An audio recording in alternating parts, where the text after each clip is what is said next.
യേശുവേ കൃപയേകുകിൽ ഈ ജന്മം എത്ര ധന്യമാം. യേശുവേ കൃപയേകുകിൽ പ്രാർത്ഥന എത്ര പുണ്യമാം.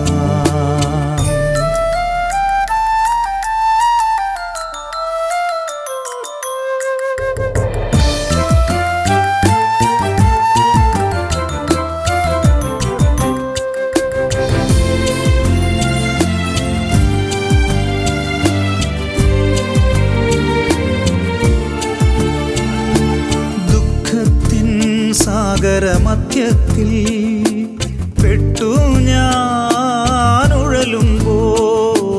ദുഃഖത്തിൻ സാഗരമധ്യത്തിൽ പെട്ടു ഞാനുഴലുമ്പോൾ, നൗകയുമായി നാഥ വന്നിടണേ, ഒരു കര നീ എത്തിച്ചിടണമേ. യേശുവേ യേശുവേ യേശുവേ യേശുവേ യേശുവേ കൃപയേകുകിൽ ഈ ജന്മം എത്ര ധന്യമാം. യേശുവേ കൃപയേകുകിൽ പ്രാർത്ഥന എത്ര പരിശുദ്ധ പരമദിവ്യകാരുണ്യനാഥനായ ഈശോയ്ക്ക് നേരവും ആരാധനയും സ്തുതിയും പുകഴ്ചയും ഉണ്ടായിരിക്കട്ടെ. നിത്യസ്തുതിക്ക് യോഗ്യനായ പരിശുദ്ധ പരമദിവ്യകാരുണ്യനാഥനായ ഈശോയ്ക്ക് നേരവും ആരാധനയും സ്തുതിയും പുകഴ്ചയും ഉണ്ടായിരിക്കട്ടെ. കാരുണ്യമായി സ്നേഹമായി അൾത്താരയിൽ നമ്മുടെ കൂടെ ആയിരിക്കുന്ന പരിശുദ്ധ പരമദിവ്യകാരുണ്യനാഥനായ ഈശോയ്ക്ക് നേരവും ആരാധനയും സ്തുതിയും പുകഴ്ചയും ഉണ്ടായിരിക്കട്ടെ. 3 മണി സമയം കാൽവരിയിൽ മനുഷ്യവംശത്തിന് വേണ്ടി സ്വന്തം ജീവൻ പോലും വെടിഞ്ഞ് നമ്മളോട് കരുണ കാണിച്ച കർത്താവിൻ്റെ വലിയ സ്നേഹം ഓർക്കുന്ന നിമിഷം, കർത്താവിൻ്റെ കാരുണ്യം ഈ ലോകം മുഴുവനിലേക്കും ഒഴുകുന്ന സമയം, ഈ ആരാധനയുടെ സമയം. നമുക്കും പ്രാർത്ഥിക്കാം. കർത്താവേ, നിന്റെ തിരുവിലാവിൽ നിന്ന് ഒഴുകിയിറങ്ങിയ തിരുരക്തത്താലും തിരുജലത്താലും നിന്റെ യോഗ്യതയാൽ ഞങ്ങളെ കഴുകി വിശുദ്ധീകരിക്കണമേ. നിന്റെ കാരുണ്യക്കടലിൽ ഞങ്ങളെ മുക്കിയെടുത്ത് വിശുദ്ധീകരിക്കണമേ എന്ന് നിമിഷം പ്രാർത്ഥിക്കും. സ്നേഹമായ ദൈവം കാരുണ്യമായ ഇതായി അൾത്താരയിൽ നമ്മുടെ കൂടെയായിരിക്കുന്നു. നമ്മുടെ ഹൃദയവിചാരങ്ങൾ മനസ്സിലാക്കി നമ്മളെ സ്നേഹത്തോടെ ചേർത്ത് പിടിക്കാൻ, പാപാവസ്ഥയുടെ എല്ലാ ബന്ധനങ്ങളിൽ നിന്നും മോചനം നൽകി മാലാഖമാരുടെ ഗണത്തിലേക്ക് വിശുദ്ധിയോടെ നമ്മളെ സ്വീകരിക്കുവാൻ ഇരു കൈകളും നീട്ടി ഇതാ കർത്താവ് ഈ അൾത്താരയിൽ നമ്മുടെ മുമ്പിലായിരിക്കുന്നു. പൂർണ്ണ മനസ്സോടെ, പൂർണ്ണാത്മാവോടെ, പൂർണ്ണ ശക്തിയോടെ ദൈവത്തെ സ്തുതിച്ച് നമുക്ക് ആരാധിക്കാം. ഇത്രമാത്രം കാരുണ്യം ചൊരിയുന്ന ദൈവം, ഇത്രമാത്രം കരുണ കാണിക്കാൻ, മനുഷ്യവംശത്തോട് ഇത്രമാത്രം കരുണ കാണിക്കാൻ ദൈവത്തിനല്ലാതെ വേറെ ആർക്കും സാധ്യമല്ല. അതുകൊണ്ടാണ് വചനം നമ്മളെ എപ്പോഴും ഓർമ്മിപ്പിക്കുന്നതിൻ്റെ കാര്യം, കർത്താവിൻ്റെ കാരുണ്യം അത് വളരെ വലുതാണ്. ആകാശത്തെക്കാളും ആഴിയുടെ ആഴത്തെക്കാളും വലുതാണ് എന്നുള്ള കാര്യം വചനം പഠിപ്പിക്കുന്നുണ്ട്. പ്രിയപ്പെട്ടവരെ, ഇന്ന് ഈ ആരാധനയുടെ നിമിഷം കർത്താവിൻ്റെ കാരുണ്യത്തെ ധ്യാനിച്ചുകൊണ്ട് നമ്മുടെ ജീവിതത്തെ പൂർണ്ണമായി സമർപ്പിച്ച് നമ്മൾ ഈ അൾത്താരയുടെ മുമ്പിലായിരിക്കുമ്പോൾ നമുക്കും പ്രാർത്ഥിക്കാവുന്ന കാര്യം, കർത്താവേ, നീ ഞങ്ങളോട് കാണിച്ച കാരുണ്യം എത്ര വലുതാണെന്ന് മനസ്സിലാക്കുവാനായിട്ടുള്ള കൃപ തരണമേ. നിന്റെ കാരുണ്യം മനസ്സിലാക്കി ഞങ്ങളുടെ ജീവിതത്തിലും അതുപോലെ കരുണയുടെ ഉപകരണങ്ങളായി, നിന്റെ സ്നേഹത്തിൻ്റെയും കരുണയുടെയും ഉപകരണങ്ങളായി ഞങ്ങൾ മാറുവാനായിട്ട് കൃപ തരണമേ എന്ന് നിമിഷം പ്രാർത്ഥിക്കും. മത്തായിയുടെ സുവിശേഷം 18-ാമത്തെ അധ്യായം 21 മുതലുള്ള തിരുവചന ഭാഗത്ത് നമ്മൾ വായിക്കുന്ന കാര്യം, പത്രോസ്ലീഹ ഈശോയുടെ അടുക്കൽ വന്നിട്ട് ഈശോയോട് ചോദിക്കുന്ന കാര്യമാണ്, കർത്താവേ, എന്നോട് തെറ്റ് ചെയ്യുന്ന എൻ്റെ സഹോദരനോട് ഞാൻ എത്ര പ്രാവശ്യം ക്ഷമിക്കണം? 7 പ്രാവശ്യം. പത്രോസ്ലീഹായുടെ ഈ ഒരു ആ ചോദ്യം ഈശോയെ ഒരു വലിയ വ്യാഖ്യാനം തരുവാനായിട്ട് ആവശ്യപ്പെടുകയാണ്. പത്രോസ് ലീഹ 7 പ്രാവശ്യം ക്ഷമിച്ചാൽ മതി. യഹൂദരുടെ നിയമവും പാരമ്പര്യവും അതുപോലെ തന്നെ നിയമത്തിൻ്റെ വ്യാഖ്യാനവും ഒക്കെ അനുസരിച്ച് ഒരു വ്യക്തിയോട് 7 പ്രാവശ്യം ക്ഷമിച്ചിട്ടും ആ ഒരു വ്യക്തിക്ക് ആ ക്ഷമ മനസ്സിലായില്ലെങ്കിൽ പിന്നീട് അവനൊരു വിജാതീയനെ പോലെ കണക്കാക്കാമെന്നുള്ളൊരു വസ്തുതയുണ്ട്. അതവരുടെ ആ ഒരു വലിയ നിയമത്തിൻ്റെ വ്യാഖ്യാനമാണ്. അതുകൊണ്ടാണ് പത്രോസ് ലീഹ ചോദിക്കുന്നത് 7 പ്രാവശ്യം അവനോട് ക്ഷമിച്ചാൽ മതി. അപ്പോൾ ഈശോ അതിന് മറുപടി പറയുന്നത് 7 പ്രാവശ്യമല്ല, 70. അതിൻ്റെ അർത്ഥം എത്രമാത്രം ക്ഷമിച്ചാലും മതിയാകാത്ത രീതിയിൽ അവനോട് അനന്തമായി അൺകണ്ടീഷണലായിട്ട് ക്ഷമിക്കുക. പ്രിയപ്പെട്ടവരെ, ദൈവത്തിൻ്റെ ആ ഒരു വലിയ മനസ്സ് എന്താണ് എന്നുള്ളത് വളരെ വ്യക്തമാണ് ഇതിലൂടെ. വീണ്ടും ഒരു ഉപമയിലൂടെ ഈ ഒരു കാര്യം ഈശോ വെളിപ്പെടുത്തുകയാണ്. നിർദ്ദയനായ ഒരു ഭൃത്യൻ്റെ ഉപമ. നിർദ്ദയനായ ഭൃത്യൻ്റെ ഉപമ. ഒരു രാജാവ് അവൻ്റെ കടക്കുകളെല്ലാം തീർക്കുവാനായിട്ട് അവൻ്റെ ഭൃത്യന്മാരെ വിളിച്ചു. ഒത്തിരി ആളുകൾക്ക് പണമൊക്കെ കടം കൊടുത്തിട്ടുള്ള ഒരു രാജാവാണ്. അപ്പോൾ അവരുടെ കണക്കുകൾ സെറ്റിൽ ചെയ്യാനായിട്ട് അവരെ വിളിക്കുമ്പോൾ അതിൽ ഒരു ഭൃത്യൻ അവൻ 10,000 താലന്ത് ആ രാജാവിന് കൊടുക്കാനുണ്ടായിരുന്നു.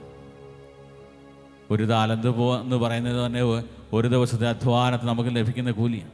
അപ്പോൾ ഒരു 10,000 താലന്ത് എന്ന് പറയുന്നത് അവൻ്റെ ജീവിതകാലം മുഴുവനുമൊക്കെ അധ്വാനിച്ചാൽ കിട്ടുന്ന ആ ഒരു വലിയൊരു തുകയാണ്. അത്രമാത്രം തുക ആ രാജാവിന് കൊടുക്കാനുള്ളവൻ രാജാവിൻ്റെ മുമ്പിൽ വന്നിട്ട് രാജാവിൻ്റെ വലിയ കരുണയ്ക്കായിട്ട് പ്രാർത്ഥിക്കുകയാണ്. രാജാവെ, എനിക്ക് കടം വീട്ടുവാനായിട്ട് എനിക്ക് നിർവാഹമില്ല, എന്നോട് ക്ഷമിക്കണേ, എൻ്റെ കടങ്ങൾ ഇളച്ചു തരണമേ. അവസാനം രാജാവ് മനസ്സലിഞ്ഞ് അവൻ്റെ കടങ്ങൾ ഇളച്ചു കൊടുക്കുകയാണ്.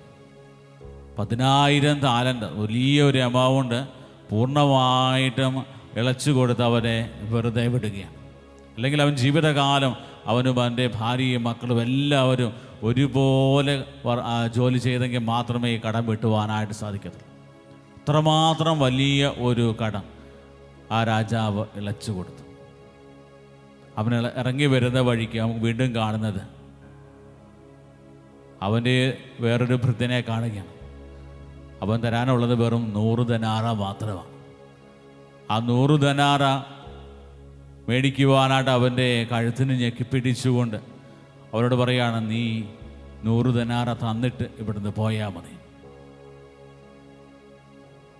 പ്രിയപ്പെട്ടവരെ, ഈ ഒരു വാർത്ത രാജാവിൻ്റെ ചെവിയിൽ കേൾക്കുകയും പിന്നീട് ഈ ഭൃത്യനെ വിളിച്ച് അവനെ കാരാഗ്രഹത്തിൽ അടയ്ക്കുകയും ഒക്കെ ചെയ്യും. അപ്പോൾ അതിൻ്റെ ഈ ഒരു ഉപമയുടെ അവസാനം ഈശോ പറയുന്നത്, ഞാൻ നിന്നോട് കരുണ കാണിച്ചതുപോലെ നീയും നിൻ്റെ സഹസേവകനോട് കരുണ കാണിക്കേണ്ടതായിരുന്നില്ലേ. ദൈവത്തിൻ്റെ വലിയ ഒരു മനോഭാവം, ദൈവത്തിൻ്റെ ഒരു വലിയ മനസ്സ് എന്താണ് എന്നുള്ളത് ഈ ഒരു ഉപമയിലൂടെ കാണുകയാണ്. പ്രിയപ്പെട്ടവരെ, ഈ ഒരു നിർദ്ദയനായ ഭൃത്യൻ്റെ സ്ഥാനത്ത് നമ്മളെ ഓരോരുത്തരെയും പ്രതിഷ്ഠിച്ചു കഴിഞ്ഞാൽ നമ്മുടെ ജീവിതത്തിലെ ജീവിതവുമായിട്ട് ഒത്തിരിയേറെ സാമ്യമുള്ള ഒരു ഉപമയാണ് ഇതെന്ന് മനസ്സിലാക്കാൻ സാധിക്കും. കാരണം പിതാവായ ദൈവത്തിൽ നിന്ന് ഇത്രമാത്രം അനുഗ്രഹങ്ങളും കരുണയും ഒക്കെ നമ്മൾ സ്വീകരിച്ച് നമ്മുടെ നിരവധിയായ പാപങ്ങൾ കർത്താവ് ക്ഷമിച്ചിട്ട് നമ്മളോട് ചെറിയ തോതിലെ തെറ്റുകളൊക്കെ ചെയ്ത് നമ്മളെ വേദനിപ്പിച്ചവരോടൊക്കെ ഭരിച്ചാലും ഞാൻ ക്ഷമിക്കത്തില്ല എന്ന് പറഞ്ഞുകൊണ്ട് വാശി പിടിക്കുമ്പോൾ നമ്മളും ഈ ഒരു നിർദ്ദയനായ ഭൃത്യനെ പോലെ പെരുമാറുകയാണ്. കരുണ കാണിക്കാനായിട്ട് കർത്താവ് നമ്മോട് ആവശ്യപ്പെട്ട പ്രകാരം കരുണ കാണിക്കണം. കാരണം നിൻ്റെ സ്വർഗസ്ഥനായ പിതാവ് നിൻ്റെ പാപങ്ങളും കടങ്ങളും ഒക്കെ ഇളച്ചു തന്നതാണ്, നിന്നോട് പൂർണ്ണമായിട്ടും ക്ഷമിച്ചതാണ്. ദൈവം ക്ഷമിച്ചവനോട് എന്തിനാണ് നീ ഇത്രമാത്രം വൈരാഗ്യം വെറുപ്പും സൂക്ഷിക്കുക? പ്രിയപ്പെട്ടവരെ, ഈ അൾത്താരയുടെ മുമ്പിൽ ദിവ്യകാരുണ്യനാഥൻ്റെ മുമ്പിലായിരിക്കുമ്പോൾ നമ്മുടെ പച്ചയായ ജീവിതങ്ങളെ നമുക്ക് ദൈവത്തിൻ്റെ മുമ്പിൽ പൂർണ്ണമായി തുറന്നു വെച്ചുകൊണ്ട് നമുക്ക് ധ്യാനിക്കാം. പലപ്പോഴും ഈ നിർദ്ദയനായ ആ ഒരു ഭൃത്യനെ പോലെ ഇവിടെ ചുറ്റിലുമുള്ളവരെ, നമ്മുടെ സ്നേഹം കാണിക്കുന്നവരെ, അവരുടെ കഴിവുകളൊന്നും മനസ്സിലാക്കാതെ കുറവുകൾ മാത്രം കണ്ട് അവരെ വേദനിപ്പിച്ച നിമിഷങ്ങളുണ്ട്. മറ്റുള്ളവരുടെ ജീവിതത്തിൽ നമ്മളെ തകർത്തതിൻ്റെയോ തളർത്തിയതിൻ്റെയോ അല്ലെങ്കിൽ തെറ്റിദ്ധാരണകളൊക്കെ നൽകിയതിൻ്റെയൊക്കെ പേരിൽ ശക്തമായ വെറുപ്പും വിദ്വേഷവും ഒക്കെ വെച്ചു പുലർത്തുമ്പോൾ, പ്രിയപ്പെട്ടവരെ, ദൈവത്തിൻ്റെ ആ ഒരു വലിയ മനസ്സിൽ നിന്ന് നമ്മൾ ഒത്തിരി ദൂരെയാണ്. ഇന്ന് നമുക്കും ധ്യാനിക്കാവുന്ന കാര്യം, കർത്താവേ, നിൻ്റെ മനസ്സറിഞ്ഞ് കരുണയുടെ ആ ഒരു മനോഭാവം ഞങ്ങളുടെ ജീവിതത്തിലേക്ക് ഏറ്റെടുക്കുവാൻ കർത്താവെ കൃപ തരണമേ. നമ്മുടെ കുടുംബങ്ങളിലും ഈ ഒരു കരുണയുടെ മനോഭാവം ഉണ്ടെങ്കിൽ കുടുംബം എപ്പോഴും സ്വർഗമായിരിക്കും. ജീവിത പങ്കാളിയെ മനസ്സിലാക്കുന്ന ഭർത്താവ്, ഭാര്യയെ മനസ്സിലാക്കുന്ന ഭർത്താവ്, ഭർത്താവിനെ മനസ്സിലാക്കുന്ന ഭാര്യ, കുറവുകളും വീഴ്ചകളും ഒക്കെ ഉണ്ടാകുമ്പോഴും സാരമില്ല, ഞാൻ നിൻ്റെ കൂടെയുണ്ട്, ആരൊക്കെ ഉപേക്ഷിച്ചാൽ ഞാൻ നിന്നെ ഉപേക്ഷിക്കത്തില്ല, ആശ്വാസമായി കാരുണ്യമായി കടന്നു വരുന്ന സാന്നിധ്യമാണ് നമ്മുടേത്. മക്കളോട് അവരുടെ ജീവിതത്തിൽ തെറ്റുകളും വീഴ്ചകളും ഒക്കെ സംഭവിക്കുമ്പോൾ ഒരിക്കലും ക്ഷമിക്കാൻ പോലും പറ്റാത്ത രീതിയിൽ അവരോട് പെരുമാറുകയാണോ, അതോ ധൂർത്തപുത്രനെ തിരിച്ചു പിടിക്കുവാനായി ഇരു കൈകളും വിരിച്ച് അവനെ വേണ്ടി കാത്തിരിക്കുന്ന പിതാവിനെ പോലെയാണോ നമ്മുടെയൊക്കെ മനോഭാവം?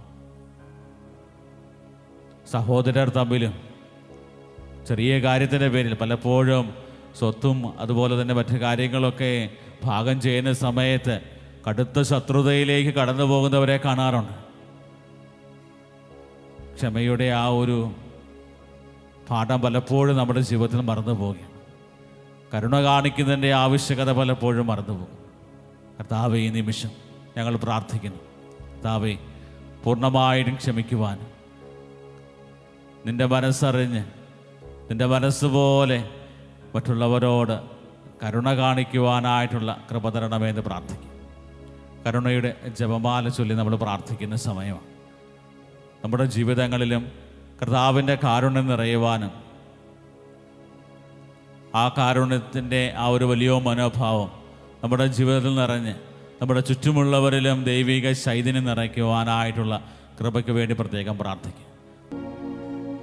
കർത്താവിൻ്റെ കാരുണ്യം ലോകം മുഴുവനും നിറയുവാൻ വേണ്ടി പ്രാർത്ഥിക്കുക. ഈ ആരാധനയുടെ സമയം നമ്മുടെ എല്ലാ പ്രാർത്ഥനകളും നിയോഗങ്ങളും ദൈവസന്നിധിയിൽ സമർപ്പിക്കും. ഓൺലൈനിലൂടെ ലോകത്തിൻ്റെ വിവിധ ഭാഗങ്ങളിൽ ഇരുന്ന് കർത്താവേ, നിൻ്റെ കാരുണ്യത്തിന് വേണ്ടി പ്രാർത്ഥിക്കുന്ന മക്കളുടെ മേൽ നിൻ്റെ അനുഗ്രഹം ചൊരിയണമേ എന്ന് പ്രാർത്ഥിക്കും.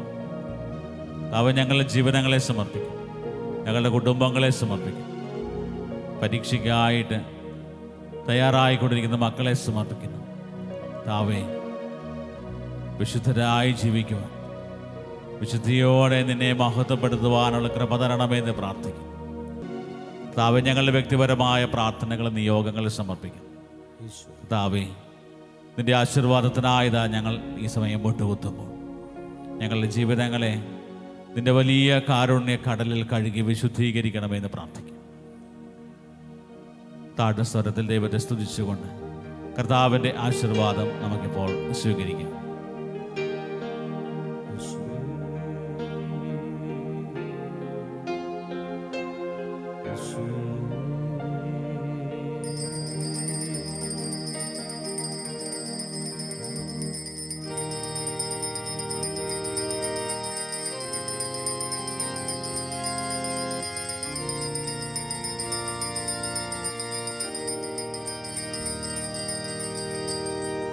പരിശുദ്ധ പരമമാ ദിവ്യകാരുണ്യമേ, എന്നുമെന്നും അങ്ങേക്കാരാധന. പരിശുദ്ധ പരമമാ ദിവ്യകാരുണ്യമേ, എന്നുമെന്നും അങ്ങേക്കാരാധന.